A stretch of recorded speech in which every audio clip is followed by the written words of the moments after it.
जिस problem statement को आज मैं एड्रेस करना चाह रहा हूँ उसकी शिद्दत पाकिस्तान के अवाम बहुत सख्त अंदाज में महसूस कर रहे हैं, और वो बुनियादी तौर पर है करंट अकाउंट डेफिसिट, जिसको डॉलर क्राइसिस भी कहा जाता है और जिसका असर एक्सचेंज रेट के ऊपर पड़ रहा है। अमलन इस वक्त हम तकरीबन पार्शल डिफॉल्ट पोजीशन पर हैं, एलसी इफेक्टिवली ब्लॉक्ड हैं, इंपोर्ट्स रिस्ट्रिक्टेड हैं, इंडस्ट्री अपने एम्प्लॉइज को डाउनसाइज कर रही है, प्रोडक्शन प्लांट जो हैं वो इस वक्त स्टैंड स्टिल पर हैं।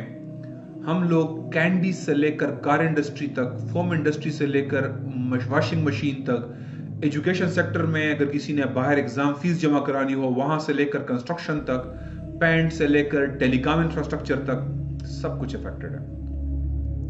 स्टेट बैंक ने पाकिस्तान की जीडीपी फोरकास्ट जो है वो डाउनग्रेड करके 3 से 4% से भी कम कर दिया है, और जो इंटरनेशनल एजेंसीज हैं उनके मुताबिक पाकिस्तान का जीडीपी ग्रोथ रेट तकरीबन 2% रहेगा। पाकिस्तान की इकॉनमी चूंकि इंपोर्ट बेस्ड है तो एक महंगाई का तूफान है इस वक्त। हुकूमती अदाद-ओ-शुमार के मुताबिक तकरीबन 24-25% चल रही है इस वक्त महंगाई। बिजली का एक यूनिट 25 से लेकर 40 रुपए तक लोगों को पड़ रहा है। 300 यूनिट्स पर इस सर्दियों में लोगों के बिल 12,000 से ऊपर आ रहे हैं। पॉलिसी रेट, इंटरेस्ट रेट 16% पे पहुंच चुका हुआ है। कारपोरेट सेक्टर लैंडिंग तकरीबन चौक हो चुकी हुई है। डिमांड कंट्रैक्शन पीक पर है। डॉलर सरकार के मुताबिक 226, 27, 30 का है और बाजार में 250 का भी नहीं मिल रहा। ज़र मुबादला के ज़खायर $6.12 बिलियन है। 6.12 एक महीने की इंपोर्ट्स के लिए भी काफी नहीं है। और जो इसहाकडार साहब ना ऑल इज वेल की गर्दान कर रहे थे वो भी खामोश हो चुके हैं। और बज़ाहिर इस वक्त सूरत हाल ये है कि IMF का जो 9th रिव्यू है सब कुछ उसके ऊपर डिपेंड कर रहा है, सब कुछ उसके ऊपर पेंडिंग है। हमारी वेंटिलेटर इकॉनमी बनी हुई है। हालत यह है कि तेल की कीमत ऊपर हो जाए तो हमारी पूरी इकॉनमी हचकोले का आना शुरू कर देती है। अगर अमेरिकन फेडरल रिजर्व शरह सूद बढ़ा दे तो डॉलर आसमान पर चढ़ना शुरू हो जाता है। अगर LNG के स्पॉट रेट जरा हाई रेट पर फिक्स हो जाए तो हम कहते हैं पाकिस्तान में गैस बंद कर देते हैं, इस रेट पे तो नहीं खरीद सकते। और अगर रूस यूक्रेन जंग हो जाए तो अशया खुर्दनोश अवाम की पहुंच से बाहर। पाकिस्तान ने 2018-19 में $10.5 अरब कर्ज लिया, 1920 में $10.6 बिलियन का लोन लिया, 2021 में $14 बिलियन से ऊपर, 21-22 में हमने $17 बिलियन का लोन लिया, और इस साल हमारा टारगेट $23 बिलियन है। और यह आदत-ओ-शुमार ये वाजे करने के लिए बिल्कुल काफी हैं कि हम डेट ट्रैप में फंस चुके हैं, जिसका खुमियाजा पूरा पाकिस्तान अदा करता है। हम IMF के 22 प्रोग्राम ले चुके हैं और बज़ाहिर हमें अनलिमिटेड टाइम तक इस सिस्टम में, इसी प्रोग्राम में ही रहना है। पहले से यह बात हो रही है कि जैसे ही इलेक्शन होगा और नई गवर्नमेंट आएगी सबसे पहले उसको IMF का नया प्रोग्राम लेना पड़ेगा। इसका मतलब क्या है? इसका मतलब यह है कि अगले 5 साल भी इससे बदतर गुजरेंगे। जैसे जो सब कुछ हुआ है ना, ये काफी नहीं था, अगले 5 साल इससे बदतर गुजरने वाले। और अनफॉर्चुनेटली ये एक विशियस साइकिल है। जो हमारी मिनिस्ट्री ऑफ इकोनॉमिक अफेयर्स हैं उनके अंदर जो ब्यूरोक्रेट्स हैं, जो टेक्नोक्रेट्स हैं, उनके पास इस मसले का एक हल है। और वो हल क्या है? वो हल वही है जो अभी नाफिज कर रहे हैं। बंद कर दें इंपोर्ट बंद कर दें, खत्म। और फिर इसके बाद सारी जो हमारी इंपोर्ट डिपेंडेंट इंडस्ट्री है वो बंद हो जाती है, बेरोजगारी फैल जाती है, महंगाई में इजाफा हो जाता है, लार्ज स्केल मैन्युफैक्चरिंग ग्रोथ की जगह पे रिवर्स पे चली जाती है, आवाम की चीखें निकलती हैं, पाकिस्तान किडनी की मार्केट बन जाता है, मिडिल क्लास श्रिंक हो जाती है। और जब ये करते करते करते आवाम का जब हम जीना दोबर कर देते हैं, लोग खुदकशियों पे आ जाते हैं, उस वक्त फिर ये करंट अकाउंट हमारा सरप्लस में आना शुरू हो जाता है। फिर जनाब हमने ये कारनामा सर अंजाम दे दिए आवाम का खून ने छोड़कर। फिर हम ग्रोथ की बातें करते हैं, और जैसी ग्रोथ शुरू होती है फिर माइनस में चला जाता है। और ये दायरा, ये सर्कल, ये विशियस सर्कल जो है, ये गुण चक्कर जो है, ये चल रहा है। बस मसला यह है कि इस दफा हालात कुछ ज्यादा ही संगीन हो गए हैं, और ऐसा ही होगा। हर कोई अपकमिंग इलेक्शन से आगे कुछ सोचने को तैयार नहीं है। हमने सारे टेक्नोक्रेटिक सोल्यूशन आजमा लिए हैं। एक मिनट जरा डिस्कस कर लेते हैं, ये टेक्नोक्रेट क्या सोल्यूशन देते हैं, हर अखबार के कॉलम में क्या लिखा हुआ है, हर इकोनॉमिक एडिटर क्या लिख रहा है, हर एडिटोरियल क्या बता रहा है कि हम क्या करना चाहिए। आपके पास सारे टीवी प्रोग्राम्स में टेक्नोक्रेट्स आते हैं, क्या बताते हैं। वो जो अपोजिशन में है वो क्या कह रहे होते हैं। ये जो सारे लोग जो खुद पहले वज़ीर खजाना रह चुके हैं, ये जब टीवी पर आकर बैठे होते हैं तो क्या बात करते हैं, इनके पास क्या हल है, जरा डिस्कस करते हैं ना। पूरे मेन स्ट्रीम में जो आपके पास ये एक इकोनॉमिक एलीट है, क्या सोल्यूशन वो पेश करते हैं। सोल्यूशन जी बड़ा सिंपल है उनका, एक्सपोर्ट बढ़ाओ, रेमिटेंस बढ़ाओ, गैर जरूरी इंपोर्ट कम करो, फॉरेन डायरेक्ट इन्वेस्टमेंट लाओ, बस ये सोल्यूशन है। डॉलर क्राइसिस का सोल्यूशन क्या है? एक्सपोर्ट बढ़ाओ, रेमिटेंस बढ़ाओ, गैर जरूरी इंपोर्ट कम करो, फॉरेन डायरेक्ट इन्वेस्टमेंट लाओ। हम और एक्सपोर्ट क्या बढ़ाएं यार, इतनी सब्सिडाइज कर लिया हमने उस सेक्टर को, इतना सब्सिडाइज कर लिया है।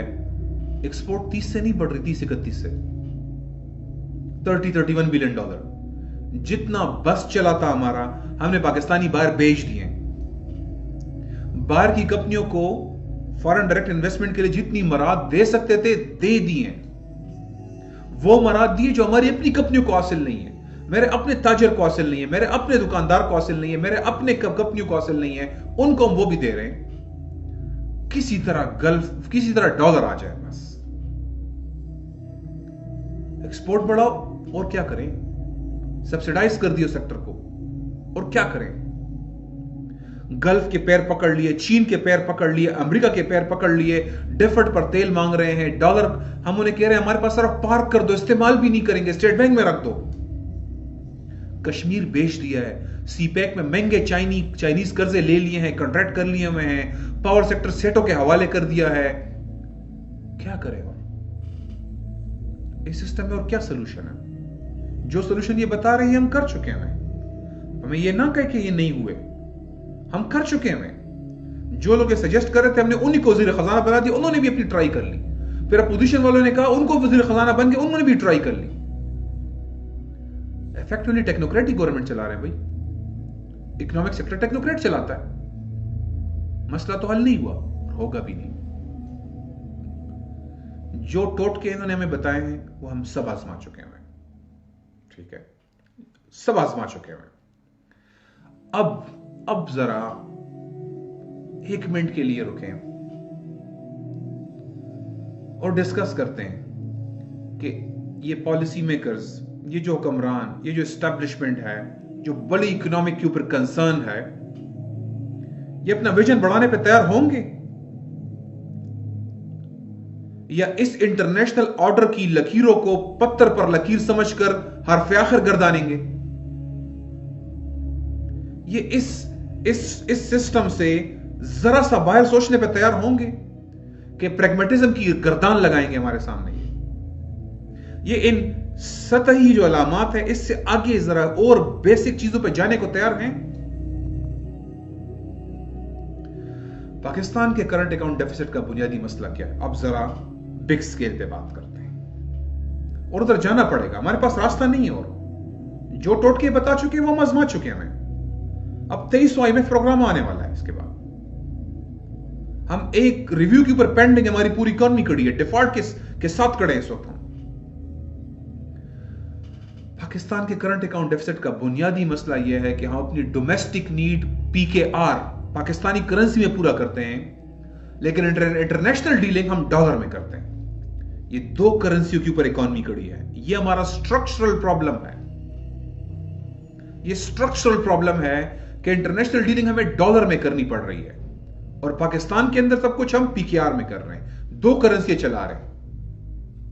और नहीं जनाब, सॉरी, ना ये हमारी किस्मत है, ना ये आसमान से उतरा हुआ फैसला है, ना कोई अल्लाह रसूल ने डिसाइड किया हुआ है, ना शरीयत ने मुकर्रर किया हुआ है। Let's stop this over reliance on pragmatism, let's stop this. ये जो हम बाज़ औक़ात materialistic interest based decision making, ये ओवर प्रैग्मेटिक अप्रोच पे चले जाते हैं ना, तो हम मोम की नाक बन जाते हैं, जिसके ना कोई उसूल है, ना कोई आइडियोलॉजिकल पोजीशन है, बस मगरिबी ऑर्डर की गुलामी को हमने अपनी किस्मत समझा हुआ है। ये मौजूदा डॉलर क्राइसिस कहां से आया? ये पूरी दुनिया में मौजूद है इस वक्त, क्योंकि फेडरल रिजर्व ने इंटरेस्ट रेट बढ़ा दिए हमें। अमेरिकन फेडरल रिजर्व ने इंटरेस्ट रेट बढ़ा दिए हैं, पूरी दुनिया में डॉलर शॉर्ट हो गया हुआ है, पूरी दुनिया में डॉलर का बुरहान आ गया हुआ है, पाकिस्तान भी इसको भुगत रहा है। तो मेरा सवाल यह है, पाकिस्तान की खुद मुख्तारी कहां है? जब एक मुल्क एक और मुल्क का बैंक अपना पॉलिसी रेट, अपने इंटरेस्ट रेट चेंज करता है, मेरी मईशत दरम बरम हो जाती है। हमें तो अमेरिकियों का फेसबुक और ट्विटर को एक्सेप्ट नहीं करना चाहिए, जैसे चाइनीज ने रिजेक्ट करके अपना फेसबुक ट्विटर चला रहे हैं, हम यहां पे उनकी करेंसी चला रहे हैं। और इस इकोनॉमी की वजह से, और ये बहुत इंपॉर्टेंट बात है, इस इकोनॉमी की वजह से हम मुसलसल अपनी स्ट्रेटेजिक पोजीशन सरेंडर करते जा रहे हैं। हमने 3 दरिया हवाले किए इंडिया के, हमने सियाचिन छोड़ दिया, हमने कारगिल छोड़ दिया, अब हमने FATF से निकलने के चक्करों में कश्मीर छोड़ दिया। तो क्यों ना एक ही बार अपनी स्ट्रेटेजिक ताकत की बुनियाद पर, why not, Afghanistan, central Asia, gulf जोड़कर इकोनॉमिक प्रॉब्लम का मसला जड़ से ही खत्म कर दें। हम क्यों एक खिलाफत कायम करके सोने चांदी करेंसी स्टार्ट नहीं कर सकते? पेट्रो डॉलर चल रहा है तो सोने चांदी करेंसी क्यों नहीं चल सकती, जो स्टेबल भी है और डॉलर हेजेमनी को भी खत्म करेगी? खिलाफत, जी बिल्कुल खिलाफत, इंशाअल्लाह करेंसी को डॉलर से डिलिंक करके सोने चांदी की बुनियाद पर इंटरनेशनल ट्रेड को चलाएगी। दूसरी बात पे आए, अगेन स्ट्रक्चरल प्रॉब्लम। पाकिस्तान की इकोनॉमी इंटरनेशनल सप्लाई चेन पर ओवर रिलायंट है। और ये क्यों है? ये जो ग्लोबलाइजेशन का जो फिनोमेना था ना, उसमें ग्लोबल एफिशिएंसी बिल्ड करने का रास्ता ये कि आप सिंगल सप्लायर पर डिपेंडेंट हो। और फिर ये जो जिसकी फंडामेंटल वो थ्योरी वही है, थ्योरी ऑफ जो कंपैरेटिव एडवांटेज की थ्योरी है कि हर मुल्क हर चीज क्यों बनाए जी, जो मुल्क जिस चीज में अच्छा है वो बनाए ना, सबको फायदा होगा। हम गंदम में अच्छे हैं, वो जहाज बनाने में अच्छे हैं, तो आप गंदम हो गए, वो जहाज बनाएंगे, आप उनसे जहाज खरीदेंगे, आपसे गंदम खरीदेंगे, तो ग्लोबल एफिशिएंसी आएगी। ये जो कंपैरेटिव एडवांटेज की थ्योरी है, तो कुछ दुनिया के कुछ मुल्क फूड बास्केट हैं, कुछ प्रोडक्शन हब हैं, हम जैसे लोग केलों का सामान बनाते हैं, कुछ कार प्रोडक्शन में, Germany, Japan, America car production में है, इंजीनियरिंग में आगे हैं, कुछ रेयर अर्थ मेटल के कंट्रोल करते हैं, कुछ कंप्यूटर चिप्स कंट्रोल करते हैं, कुछ एनर्जी हब है जैसे गल्फ वगैरह।